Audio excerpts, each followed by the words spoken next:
नाज़िन कोहिस्तान जे रिवायती राग मोरीअ जी बादशाह रागी जुहारो बारिजो जे अॼु चौथी वरसी मल्हाई पई वञे। उन हवाले सां तफ़सील ॾिसूं था ख़ादिम हुसैन ख़ासकेल जी हिन रिपोर्ट में।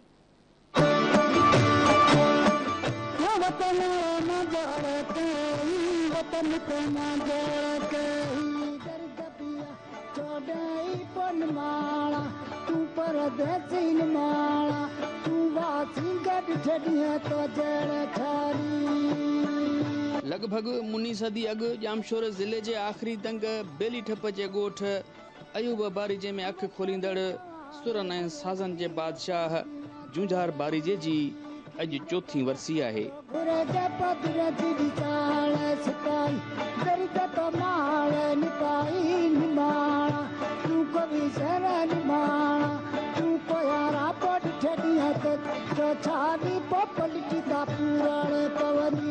जंहिं पंहिंजे गले में मौजूद गुदास ऐं आंगन में मौजूद आर्ट जे फन सां कमाल कारीगरीअ ज़रिए पंहिंजे सामईन ऐं नाज़रीन खे मुतासिर कयो।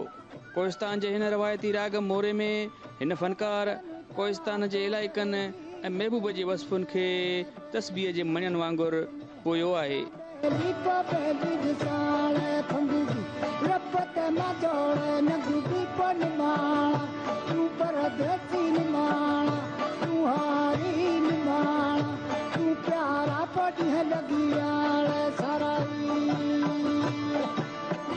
बेरोज़गारीअ खां तंग थी हिन बेली टप मां पंहिंजो लॾो खणी मलीर जे काठोड़ वारे इलाइक़े में ज़िंदगीअ जा आख़िरी ॾींहं गुज़ारिया। उते बि हुन पंहिंजो सूफ़ी मिज़ाज ऐं न्याज़ निवड़त सबबु सवें दोस्त ठाहिया जेके साणस कचहरियूं करे दिलि जो ॿार हल्को कंदा हुया।